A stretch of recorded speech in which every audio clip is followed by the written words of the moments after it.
4 గంటల నుంచి 5 గంటల వరకు చేసేటువంటి స్నానాన్ని ఋషి స్నానం అంటాం.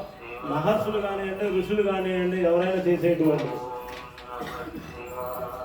మరి ఉదయాన్నే 5 గంటల నుంచి 6 గంటల వరకు చేసేటువంటి స్నానాన్ని మనం చేసేటువంటి మానవులు చేసేటువంటి స్నానంగా చెప్తాం. మరి కార్తీక మాసంలో స్నానానికి అంత ప్రాముఖ్యత మనం చెప్పినటువంటి దాంట్లో దీపార్చన గురించి చెప్పాం. ఈ కార్తీక మాసం అనగానే మనం గుర్తుపెట్టుకోవాల్సింది ఏంటయ్యా అంటే, ఉన్నటువంటి నదులు కానివ్వండి, బావులు కానివ్వండి, చెరువులు కానీ అన్ని నిండిపోయి ఉంటాయండి. ఎప్పుడైనా చూడండి, మన దసరాకి ఏ విధంగా ఉంటుందంటే చలి అంటే మనకు తెలియదు. అంటే శరత్ ఋతువులో చలి ప్రారంభమై కార్తీక మాసానికి కొంచెం మధ్యలోకి వస్తుంది. ఇక సంక్రాంతి కంటే మేము చెప్పే పర్లేదు, పూర్తిగా చలిగానే ఉంది. మరి అటువంటిప్పుడు స్నానం ఎక్కడ చేయాలి, ఏ విధంగా చేయాలి? మనకు అందుబాటులో ఉన్నట్లయితే నదీ స్నానం చాలా పుణ్యం, సముద్ర స్నానం అంతకన్నా పుణ్యం. అందుకనే సముద్రుడికి ఒక పేరు కూడా ఉందమ్మా. మిగిలినటువంటి అన్నింటి నదుల్ని మహిళామూర్తుల పేర్లతోనే ఉంటాయి, కానీ సముద్రుని అని ఏమంటాం, సముద్రుడు అంటాం. అందుకని సముద్రుడికి ఒక పేరు కూడా ఉంది, ఏమని? సర్వరోగ నివారిణి, సర్వరోగ కారిణి. అదేంటంటే రెండు మీరే చెప్పారు, శరీరంలో ఉన్నటువంటి రోగాలు మొత్తం పోతాయంట. ఏదన్నా రోగం ఉండి బయటపడకపోతే ఆ రోగం బయటపడుతుందంట. అటువంటిది సముద్ర స్నానం. లేదంటే బావుల దగ్గర పోయి చేయొచ్చు, లేదంటే చిన్న చిన్న కాలువల దగ్గర పోయి చేయొచ్చు. మాకు ఎన్ని వసతి కుదరలేదండి, చక్కగా ఇంట్లో చేయొచ్చు. ఆ ఇంట్లో చేసేటప్పుడు కొంతమంది మాకు మోటార్ బోర్ లేదండి, మా ట్యాంక్ నీళ్ళే వస్తాయి. దాన్ని పవిత్రత ఎట్లా కూడాలి? ఆ పవిత్రత చేకూరాలంటే 4 తులసాకులు తీసుకున్నాం. ఆ 4 తులసాకులు ఆ నీటిలో వేయండి కార్తీక మాసం వరకు.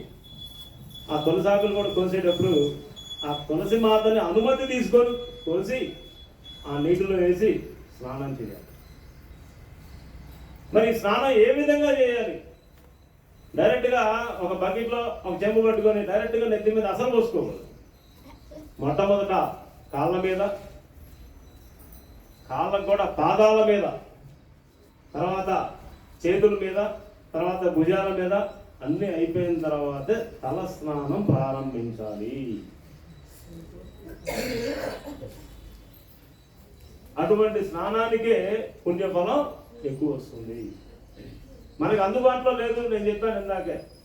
శుభ్రంగా ఏమనుకుంటాం, బకెట్లో 4 తులసాకులు వేసాం, ఓం గంగాదేవి నమః, చాలు. ఎక్కువ మంత్రాలు అవసరం లేదు, ఒక్క మంత్రం చాలు. ఇప్పుడు మన రోడ్డు మీద మనకు శివుడి గురించి అన్నీ తెలియదు, కానీ ఒకే ఒక మంత్రం తెలుసు మనకి. ఏది? పంచాక్షరి మంత్రం, ఓం నమః శివాయ. కాబట్టి దీని కనుక మనం పాటించినట్లయితే ఈ భక్తితో పాటు అవి కూడా నేర్చుకుంటాం. దీనివల్ల ఆరోగ్యానికి మంచిది, ప్లస్ మనం చేసేటువంటి కార్యక్రమం కూడా సఫలం అవుతుంది.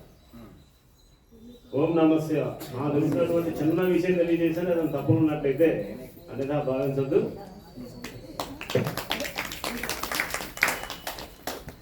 ఓం నమః శివాయ. మన పిడుగురాలలో సుమారు ఒక 70,000 మంది అండి జనాభా. 70,000 మంది జనాభా అండి. మనం మోస్ట్లీ ఒక 60 మెంబర్స్ 70 మెంబర్స్ వచ్చున్నాం. అంటే ఇంతమంది జనాభాలో ఎంత తక్కువ పర్సెంటేజ్ వచ్చామో అర్థం చేసుకోండి.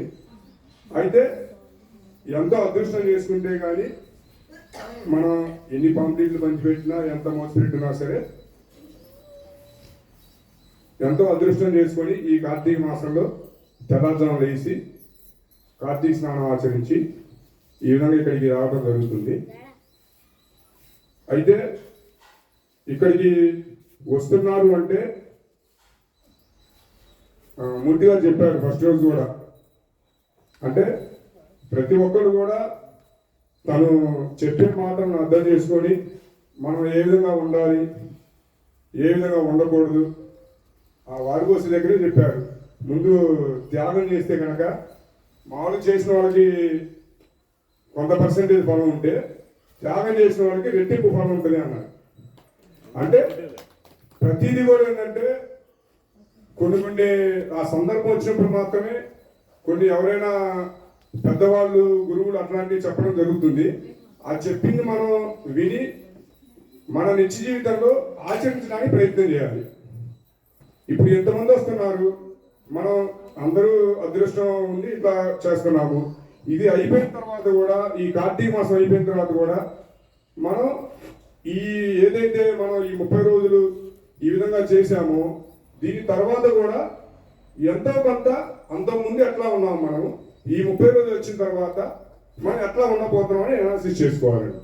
అంటే ఈవెన్ మీకు చెబుతున్నానంటే కొన్ని ఏదైనా నేను మార్చుకోవాల్సి అనుకోండి, మార్చుకోవడానికి ప్రయత్నం చేయాలి. ఫర్ సపోజ్ మనం 7ంటికి లేసేవాళ్ళు ఉన్నారు, 6ంటికి లేసేవాళ్ళు ఉన్నారు. ఇప్పుడు 4ంటికి, 3ంటికి, 3:30 లేచి వస్తున్నాం.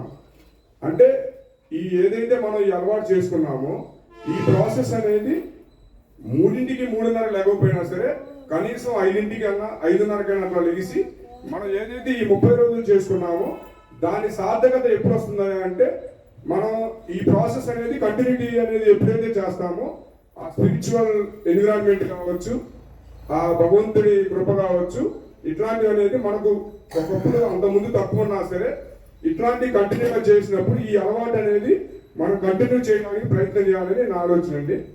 ఎట్ ద సేమ్ టైం ఏంటంటే, ఇప్పుడు నగర సంకీర్తన బృందం ఎవరైతే ఉన్నారో వీళ్ళందరూ కూడా అనుకోవాలండి, మనం అనుకోవాలి. ఎట్ ద సేమ్ టైం బయట వాళ్ళు కూడా ఇక్కడికి ఎవరైతే వీళ్ళు వస్తున్నారో వీళ్ళ ఆలోచన విధానం కావచ్చు, వీళ్ళ యాటిట్యూడ్ కావచ్చు, వీళ్ళు తల్లిదండ్రులను చూసుకునే విధానం కావచ్చు, అత్తమామల్ని గౌరవించే విధానం కావచ్చు, ఇవన్నీ కూడా ఇక్కడికి వచ్చే వాళ్ళు ఒక సద్భావన, ఒక సద్బుద్ధితో, ఒక మంచి ఆలోచనతో ఉన్నారని మనం ఆ భగవంతుని కోరుకుంటూ ఆ విధంగా ఉండటానికి ప్రయత్నం చేయాలని నా ఆలోచన అండి.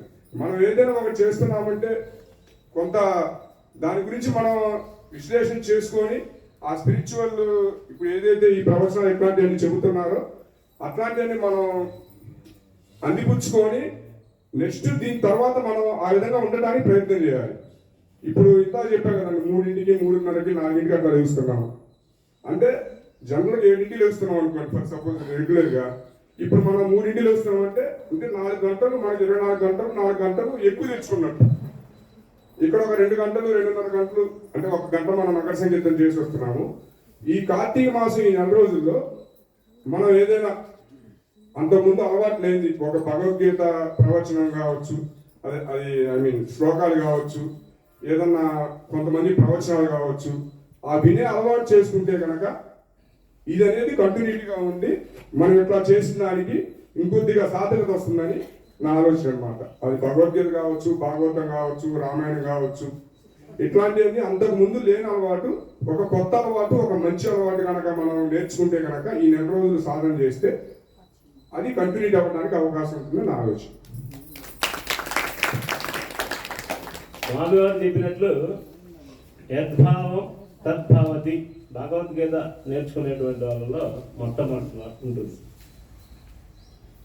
మీరందరూ సాక్షాత్ ఎవరో కదండి, శివగణాలు ఇక్కడికి వచ్చారు అంటే వాళ్ళు ఖచ్చితంగా శివగణాలు. మీ అందరికీ నా హృదయపూర్వక నమస్కారం.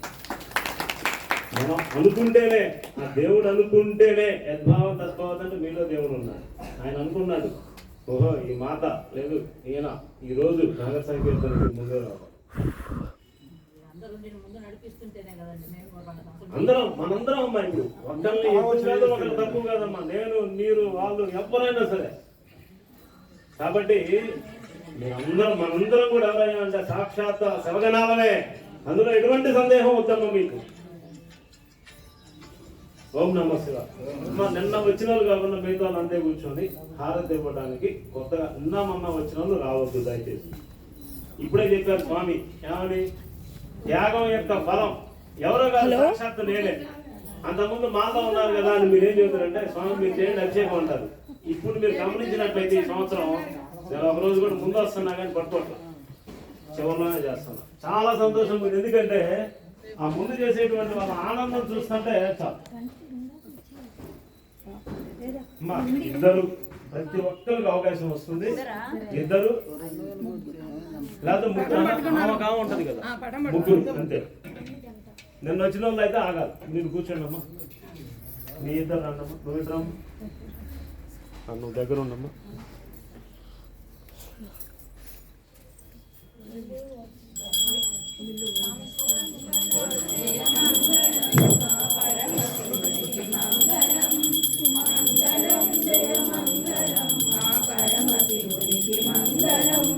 మంగళం శుభమంగళం ఈ జగమునేలే స్వామికి మంగళం శుభమంగళం ఈ జగమునేలే స్వామికి కైలాసపురమునందు వెలసిన మా స్వామికి కైలాసపురమునందు వెలసిన మా స్వామికి సిరి సంపద భోగభాగ్యము కలుగజేసే స్వామికి సిరి సంపద భోగభాగ్యము కలుగజేసే స్వామికి మంగళం జయ మంగళం మా పరమ శివునికి మంగళం పరమ పార్వతి పాదములకు మంగళహారతులివ్వరే పరమ పార్వతి పాదములకు మంగళహారతులివ్వరే సర్వజనులను బ్రోచునట్టి శివయ్య స్వామికి మంగళం సర్వజనులను బ్రోచునట్టి పార్వతి దేవికి మంగళం మంగళం జయ మంగళం మా పరమ శివునికి మంగళం మంగళం శుభమంగళం ఈ జగమునేలే స్వామికి ఈ జగమునేలే స్వామికి హర నమ పార్వతీ పతయే హర నమ మహాదేవ శంభో శంకర హర హర మహాదేవ్ శంభో శంకర హర హర మహాదేవ్ శంభో శంకర హర హర మహాదేవ్ శంభో శంకర హర హర మహాదేవ్ శంభో శంకర మీ యొక్క స్థానాలు అంతే కూర్చోండి అమ్మా.